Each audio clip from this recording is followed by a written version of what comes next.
January 12, 1945. The air over the Vistula River was cold enough to crack steel. Lieutenant Erich Voss, 21, commanding a depleted Panzergrenadier platoon near the Polish town of Barrano, knew the silence was a lie. The Red Army was not resting. This was the eve of the Vistula-Oder Offensive, a final, gargantuan Soviet blow that would shatter the last viable German defensive line. Compelling evidence, German intelligence, operating on a critical command decision error, believed the Soviets were holding their main striking force for a spring offensive.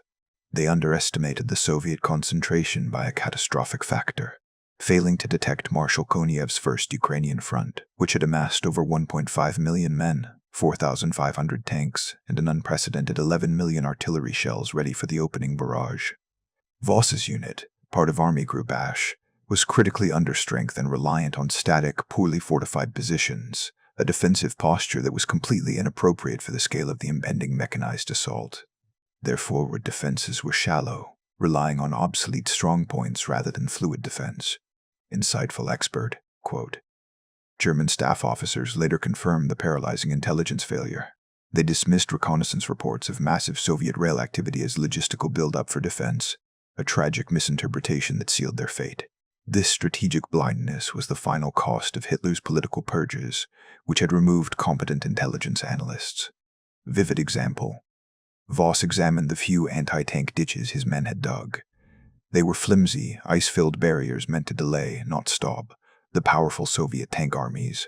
The statistical reality was a catastrophic lack of the heavy artillery and mobile armor reserves needed to counter the impending flood.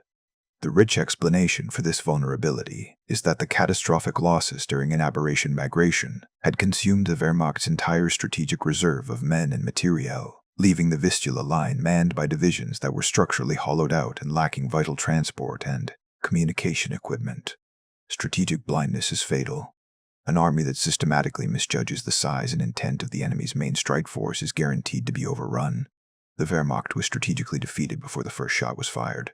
The Soviet plan was an application of the perfected deep operations doctrine on an unprecedented scale, designed for absolute, immediate breakthrough across two massive fronts. Compelling evidence. The Soviet attack was launched across two major bridgeheads on the Vistula, the Barrano bridgehead facing Voss's unit, and the Puchawai bridgehead.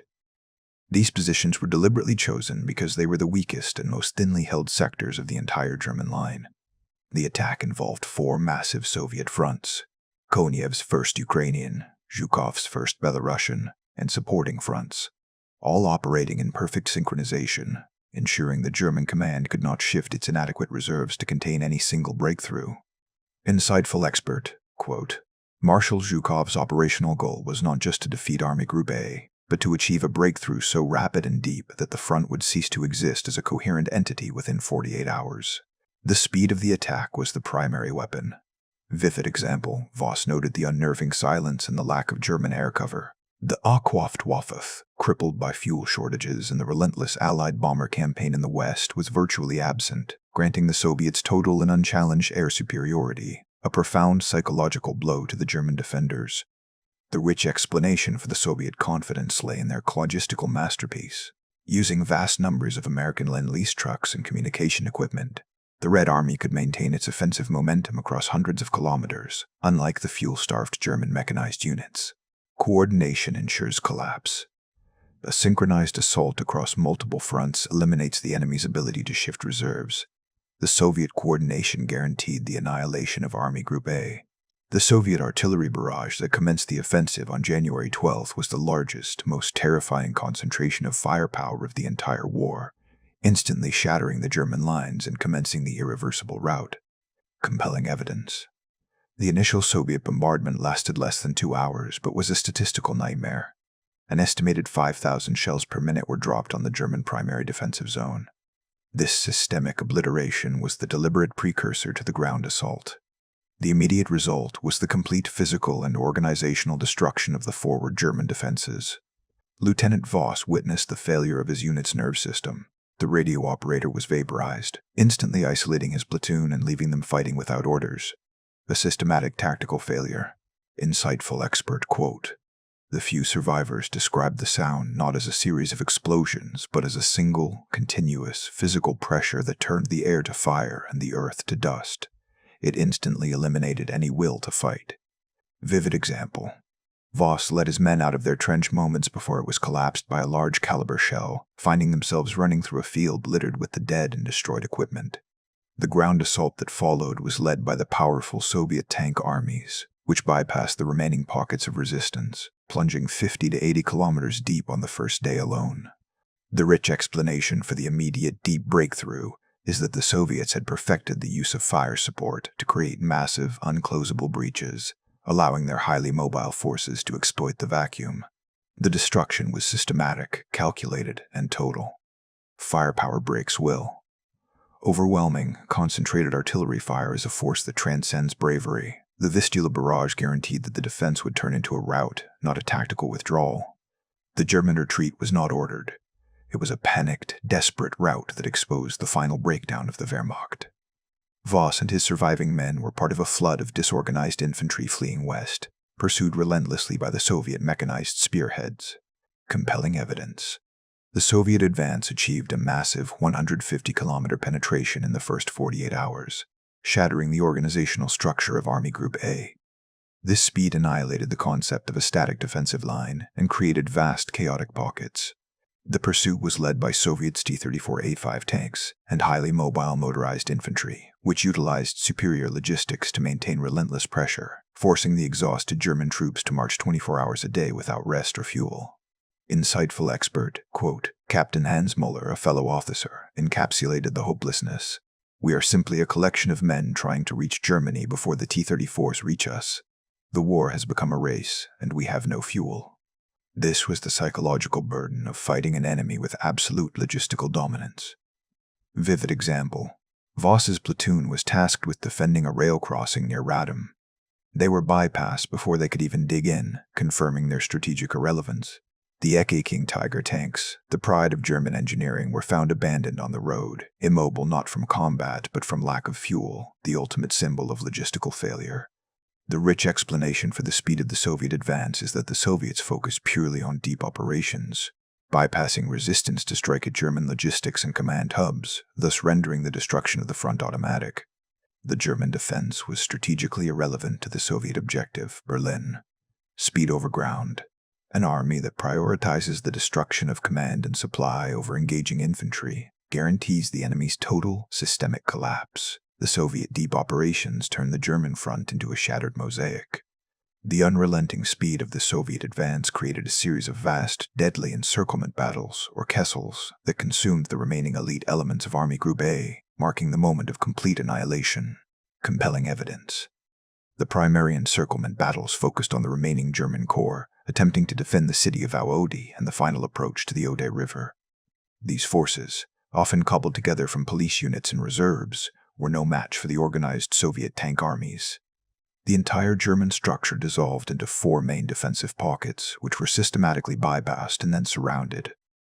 This proved that the Soviet command had moved beyond simple breakthroughs to a sophisticated, calculated strategy of total annihilation of fighting formations. Insightful expert quote. German commanders noted the complete failure of their anti-tank defenses, as the Soviet assault was delivered in multiple waves, ensuring that the few remaining German anti-tank guns were quickly overwhelmed and destroyed. The Soviet attack was designed for maximum statistical kill probability. Vivid example. Voss and his small surviving group experienced the terror of the Katyusha rocket launchers, the Stalin's organs, a weapon whose deafening area saturation fire shattered their small unit and forced them to scatter into the frozen forests. The psychological trauma of the Katyusha was immense, symbolizing the Red Army's relentless industrial power. The rich explanation for the scale of the annihilation is that the Soviet objective was to eliminate all potential German resistance west of the Vistula. They systematically eliminated entire divisions, ensuring that no organized force would remain to slow their final drive on Berlin, confirming the high price of Hitler's command decisions quo to hold ground. Encirclement guarantees loss. The strategic objective shifts from occupying ground to the systematic destruction of enemy formations. The Kessel battles of the Vistula sealed the fate of Army Group A. Voss's journey became a desperate race against the clock. a frantic retreat toward the Oder River, the final natural barrier before the German heartland. Compelling evidence. The Soviet 1st Belarusian Front, Zhukov, and 1st Ukrainian Front, Konev, raced each other across Poland, often advancing 50 kilometers per day. This unprecedented speed left the German army structurally incapable of establishing a coherent new defensive line. German logistics collapsed entirely. Voss witnessed the final tragic irony of the war. Immense quantities of German supplies, food, and equipment were abandoned on rail sidings and roads because there was simply no fuel or organized transport available to move them west. Insightful expert, quote, "The psychological breakdown was profound. Voss realized his uniform, once a symbol of pride, was now a death sentence. He saw soldiers shedding equipment, abandoning discipline, and attempting to blend into the civilian population, the definitive sign of a defeated army. Vivid example. Voss's final psychological breaking point came when he passed a column of forced marches of German civilians, refugees fleeing the Soviet advance. He saw the true horror of the war coming home, realizing he was no longer fighting for victory, but merely fleeing for his life and watching his nation dissolve into chaos. The rich explanation for this psychological collapse is that the German soldier had been fighting on the premise of a coordinated defense. The final rout confirmed that Hitler's command decisions had sacrificed them all for a lost cause, breaking the discipline that had defined the Wehrmacht and forcing them into a desperate, every-man-for-himself flight. Psychological breakdown follows logistics. When an army loses its fuel, its equipment, and its objective, the individual soldier loses their will to fight. The final defeat was as much psychological as it was material. The Vistula-Oder Offensive was not just a victory. It was the definitive military action that ended the war on the Eastern Front, leading to a crucial, final statistical reality that defined the German fate. Compelling evidence. In less than 3 weeks, the Soviets advanced over 300 miles, shattering Army Group A and inflicting approximately 350,000 casualties, killed, captured, or wounded. This loss eliminated the German army's last viable defensive force in the east and guaranteed that the Soviet forces would be at the banks of the Oder River, less than 50 miles from Berlin, by early February 1945, placing the capital within easy striking distance. Insightful expert, quote, "Historians regard this offensive as the single most devastating and effective Soviet operation of the entire war, noting that the destruction of German operational mobility guaranteed the success of the Battle of Berlin months later." Vivid example. The loss of personnel led to the deployment of the infamous Volksstürme old men and boys to the final defense lines, a tragic testament to the qualitative and quantitative exhaustion of German manpower caused by the Vistula offensive. The rich explanation for this strategic finality is that the Soviet Union applied the lessons of Kursk and Bagration, using overwhelming firepower and logistics to eliminate all German defense, leaving no strategic reserve and no time for the enemy to regroup. The war of attrition had been definitively won by Soviet industrial might. Finality is absolute. A military action that eliminates all enemy reserves and achieves irreversible territorial gains guarantees the war's conclusion. The Vistula-Oder Offensive was the death sentence for the Third Reich. The successful offensive immediately initiated a frantic final German command shuffle and exposed Hitler's complete detachment from the statistical realities of the war. Compelling evidence. The entire command structure of Army Group A was dismissed, and Hitler, in a fit of rage, appointed Heinrich Himmler, the SS chief and an operational amateur, to command a newly formed and entirely fictitious Army Group Vistula, tasking him with holding the final line. This command decision was a sign of final political desperation, placing the defense of the German heartland in the hands of a man utterly incapable of directing a large mechanized military force. It prioritized political loyalty over military competence. Insightful expert, quote, General Heinz Guderian later lamented the absurdity of the High Command. The military decisions were being made by a political fanatic, confirming that military defeat was being compounded by political incompetence at the highest levels. Vivid example. The Soviet capture of hundreds of thousands of German prisoners guaranteed a brutal fate for the captured men, who faced the harsh statistical reality of the Soviet POW camps, a terrifying psychological burden that fueled the desperate flight of the remaining troops. The rich explanation for this final failure is that Hitler refused to believe the extent of the disaster. His insistence on fighting for every lost town and his dismissal of competent generals for political sycophants ensured the final, rapid collapse of the front and the maximum possible loss of German lives. Incompetence ensures ruin. The prioritization of political loyalty over military competence at the critical juncture of defense guarantees the rapid collapse of the state. Himmler's appointment was the final command surrender. The final toll of the Vistula-Oder Offensive extended beyond the lost divisions and destroyed tanks. It created a profound and irreversible psychological burden on the surviving German soldier, transforming the rest of the war into a simple matter of survival. Compelling evidence. German prisoners captured after the offensive were often confused, exhausted, and demoralized, providing crucial intelligence regarding the complete breakdown of command and the futility of the fight. The sheer spectacle of the loss, the massive tank graveyard, the columns of prisoners, and the relentless advance of the Red Army broke the ideological and tactical spirit of the average German soldier in the East, turning the war from a fight for victory into a retreat for survival. Insightful expert, quote, military historians cite this offensive as the moment the German soldier realized the war was truly lost. The annihilation was so absolute that no amount of propaganda could spin the defeat into a strategic withdrawal. It was simply a collapse. Vivid example. Lieutenant Voss's flight was part of a terrifying mass exodus of both military personnel and German civilians fleeing the Soviet advance. The integration of the military retreat with the civilian refugee crisis multiplied the chaos and the psychological trauma, demonstrating the collapse of the home front. The rich explanation for this psychological impact is that the war had now officially come home. The German soldier was no longer fighting on foreign soil but seeing his own nation and family in the path of the relentless enemy, transforming their defensive efforts into a desperate personal race for survival. Collapse breaks spirit. The destruction of a large, irreplaceable fighting force breaks the enemy's spirit, transforming defense into a futile delay. The Vistula-Oder Offensive was the definitive turning point that signaled the collapse of the German fighting will. The long-term strategic legacy of the Vistula-Oder Offensive is the ultimate proof of systemic superiority and the final lesson of the Eastern Front. Compelling evidence. The Soviet success affirmed the importance of systemic superiority, leveraging intelligence, overwhelming logistics bolstered by Lend-Lease, and massive firepower against a weakened, dogmatic enemy. The battle proved that Soviet industrial output and tactical command had definitively matured, overcoming the early failures of the war to execute a flawless, large-scale mechanized offensive that shattered the enemy's final defensive posture.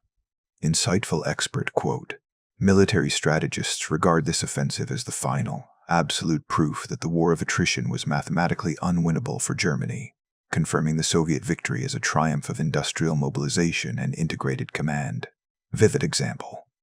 The Red Army's rapid advance to the Oder River created the necessary operational vacuum for the final assault on Berlin, demonstrating the finality of the strategic victory that was based not on tactical luck, but on meticulous, data-driven planning. The rich explanation for this philosophical legacy is that the Soviet victory affirmed the triumph of total war capacity. The Vistula-Oder Offensive confirmed that the war was determined by a nation's ability to systematically apply its entire economic and intellectual capacity to the battlefield, a capacity that Germany simply no longer possessed. Systemic superiority wins. The ultimate measure of military command is the ability to integrate intelligence, logistics, and industrial strength into coherent strategy. The Vistula-Oder Offensive confirmed the final, absolute failure of the Third Reich's war machine. The final toll of the Vistula-Oder Offensive was staggering, marking the definitive moment of German defeat in the East. The Soviet forces had succeeded in achieving an advance that placed them within striking distance of Berlin, a success predicated entirely on the complete annihilation of Army Group A. Compelling evidence. The German army's total losses in personnel and materiel were so extreme that they could no longer be classified as a fighting force capable of large-scale defense, forcing the deployment of the final, desperate Volkssturm forces. The psychological collapse of the German soldier, exemplified by Lieutenant Voss's desperate flight, confirmed that the war was no longer fought for victory, but for survival against a relentless, technologically superior enemy. Insightful expert, quote, the Vistula-Oder Offensive is not just a military operation. It is a historical marker confirming that the outcome of World War II was determined in the East by the systematic application of overwhelming force and the Soviet mastery of offensive warfare. Vivid example. The final, brutal fighting on the Oder River was merely a delaying action, a tragic consequence of Hitler's final irrational command decision as to sacrifice his last men, confirming the war's conclusion as a foregone logistical certainty. The rich explanation for the enduring legacy is that the Vistula-Oder Offensive remains the ultimate demonstration of a victorious army achieving total operational surprise and systematic destruction against a desperate, depleted foe. The end is absolute. A war of attrition ends when one side's capacity for systemic defense is entirely exhausted. The Vistula-Oder Offensive was the final military action that guaranteed the Soviet flag over the Reichstag. The rapid, relentless Soviet pursuit instantly exposed the ultimate structural flaw of the late Wehrmacht, creating a crucial, surprising insight. The German logistical system, already starved of fuel and transport, dissolved into chaos, guaranteeing that more heavy equipment was lost to abandonment than to direct enemy fire. Compelling evidence, Lieutenant Voss's experience of seeing King Tiger tanks abandoned on the road due to a lack of fuel was not an isolated incident. It was the statistical reality of the entire offensive. The German army lacked the hundreds of thousands of fuel trucks and reliable rail lines needed for a deep, sustained defense. In stark contrast, the Soviet forces, utilizing vast fleets of Hoblandlease Chevrolet and Studebaker trucks, maintained a continuous and overwhelming flow of fuel and ammunition, allowing their tank armies to sustain an advance of 50 kilometers per day without pause. Insightful expert, quote, German staff officers estimated that during the Vistula-Oder Offensive, over 80% of heavy equipment losses were due to abandonment or mechanical breakdown exacerbated by the lack of spare parts, demonstrating that the collapse was primarily logistical, not tactical. Vivid example. The main escape routes, already choked with retreating military vehicles, were further paralyzed by massive, immobile traffic jams caused by a lack of fuel. When the Soviet Air Force, VVS, finally arrived, these columns of stationary vehicles became easy, lucrative targets, ensuring maximum destruction with minimal effort. The rich explanation for this logistical finality is that the Soviet deep operations strategy correctly identified the German supply network as the true center of gravity. By bypassing resistance and destroying the railway hubs behind the front, the Soviets let German logistics destroy the Wehrmacht for them. Logistics dictates the end. The theoretical speed of a mechanized army is always limited by the practical reality of its fuel and supply chain. The Vistula-Oder Offensive confirmed that the war was won and lost in the logistical depots. The military defeat on the front line was immediately complicated by the massive, chaotic flight of German civilians from the eastern territories, creating a chilling, vivid scenario of the collapse of the entire home front. Compelling evidence. As the Red Army advanced, millions of German civilians from East Prussia and Silesia joined the frantic westward rush, clogging the already inadequate roads and mixing with the disorganized military retreat. This mass exodus severely hampered the German army's ability to move its few remaining reserve units and supplies, turning the military retreat into a desperate, disorganized humanitarian crisis that completely overwhelmed the German transport infrastructure. Insightful expert, quote, German soldiers like Lieutenant Voss were forced to witness the total disintegration of order, seeing women, children, and the wounded struggling alongside exhausted troops, a profound psychological burden that broke the last vestiges of discipline. The war had officially come home with brutal force. Vivid example. The scenes of chaos at the few remaining functional crossings over the Oder River, where military vehicles attempted to push through masses of civilian refugees, are grim testament to the final, total breakdown of German authority and the priority given to saving remaining combat. Equipment over human life. The rich explanation for this psychological and strategic complexity is that the Vistula-Oder Offensive achieved its purpose not just by defeating the army, but by unleashing a crisis that was too large for the fragmented German state to manage, ensuring the total collapse of both the military and civilian war efforts simultaneously. Chaos multiplies defeat. The mixing of a military rout with a civilian refugee crisis creates a catastrophic paralysis. The flight of the civilian population guaranteed that the German army could never re-establish a coherent defense. The final, bitter irony of the Vistula-Oder Offensive was the contrast between the massive Soviet achievement and the complete incompetence displayed by the remaining German high command, creating a definitive thought. Provoking advice point. Compelling evidence. Even as the Soviet tank armies reached the Oder River, less than 50 miles from Berlin, Hitler refused to acknowledge the scale of the disaster. His final command decision was to appoint Heinrich Himmler, the SS chief, and a notorious military amateur, to command the newly created and utterly fictitious Army Group Vistula. This appointment, prioritizing political loyalty and fanaticism over military competence, was the final tragic surrender of rational leadership, confirming that the war was now being prolonged purely for ideological reasons, not strategic defense. Insightful expert quote: General Heinz Guderian, who was still serving in a supervisory capacity, lamented the military absurdity of the situation. The most capable commander in the East was replaced by the most incapable, ensuring the rapid collapse of the final defense lines and the maximum sacrifice of remaining German manpower. Vivid example: the Soviet forces, having achieved the final strategic victory, were forced to pause only to consolidate their immense logistical gains. This strategic pause, not any German defensive effort, was the only thing that delayed the final Battle of Berlin, a testament to the utter exhaustion of the German military machine. The rich explanation for this final command failure is that Hitler's political dogma had systematically purged the very generals capable of leading a professional defense, guaranteeing that the war would end not with a final desperate battle of skill, but with a chaotic, uncoordinated collapse, led by fanatics. Incompetence ensures ruin. The prioritization of political loyalty over military competence at the critical juncture of defense guarantees the rapid collapse of the state. Himmler's appointment was the final command surrender. The enduring legacy of the Vistula-Oder Offensive remains its status as the pinnacle of Soviet military efficiency and the final, non-negotiable proof of the statistical reality of Germany's defeat. Compelling evidence. The Soviet success was the product of a unified, systemic approach. The mastery of Maskarovka to achieve surprise, the superiority of their industrial output, T-34-85 production, and the tactical integration of air and ground forces. The final, staggering casualty count, nearly 350,000 German soldiers killed or captured, was the ultimate price paid for the strategic and logistical superiority of the Soviet system, proving that the war was mathematically unwinnable for the Third Reich. Insightful expert, quote: The offensive is regarded by military historians as the ultimate case study in successful mechanized annihilation, demonstrating a degree of offensive momentum and logistical support that the Wehrmacht could only dream of possessing in 1945. Vivid example: Lieutenant Voss's desperate flight across the Oder River became a symbolic boundary. He was one of the few to survive, carrying with him the psychological trauma of seeing his army reduced to a refugee column, the final, absolute proof of defeat.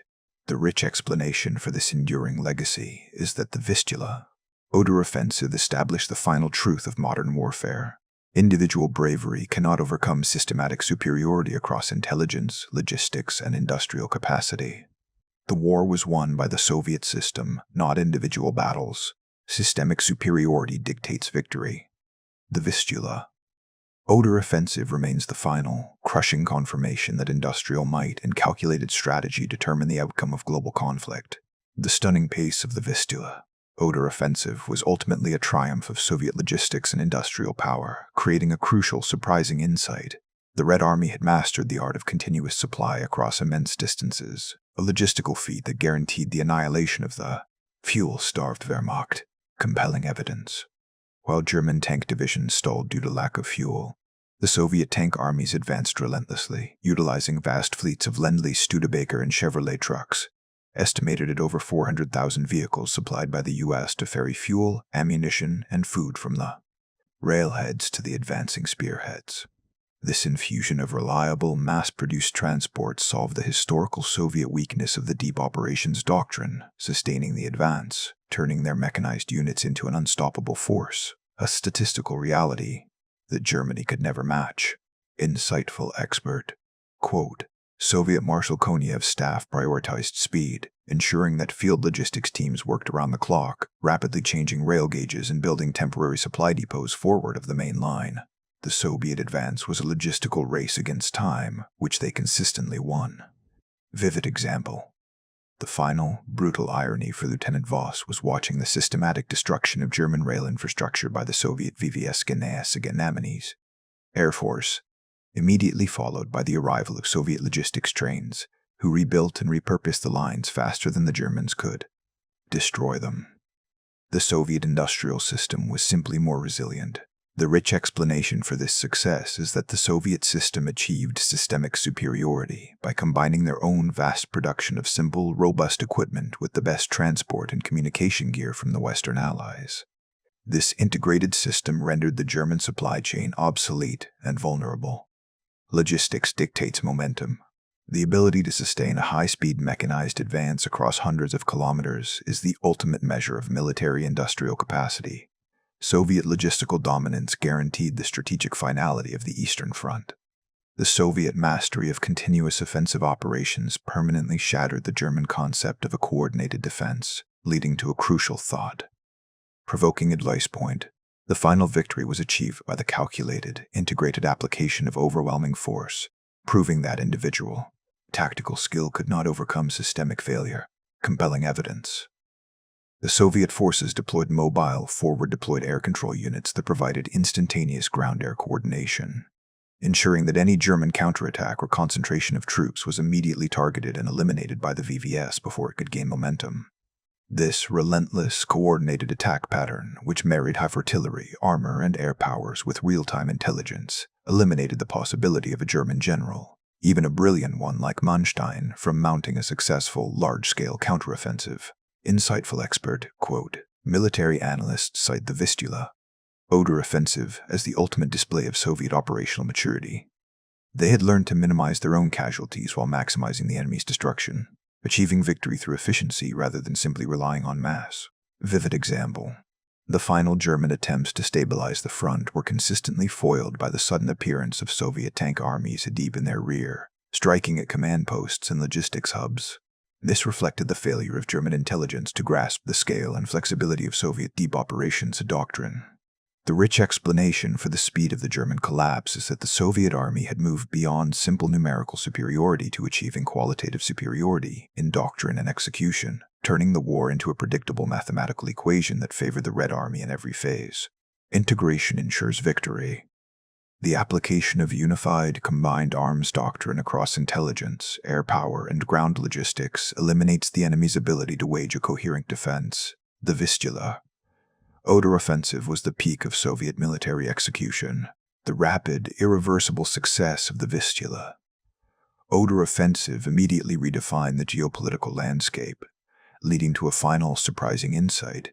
The Red Army's unstoppable advance toward Berlin not only guaranteed Germany's defeat but directly established the territorial and political conditions for the ensuing Cold War. Compelling evidence. By placing Soviet forces on the Oder River, less than 50 miles from Berlin, the offensive gave the Soviet Union absolute military control over all of Eastern Europe. This strategic reality profoundly shocked the Western Allies. This rapid territorial gain ensured that when the post-war partition of Europe was negotiated, the Soviet Union held the dominant military position, directly influencing the fate of Poland, Czechoslovakia, Hungary, and the subsequent division of Germany itself. Insightful expert, quote, Western leaders, initially skeptical of the Soviet military's capacity for such a deep, sustained offensive, were stunned. The Soviet advance confirmed that the Eastern Front would determine the final political geography of Europe, not just the military outcome of the war. A vivid example. Lieutenant Voss's final, desperate flight across the Oder River became a symbolic boundary.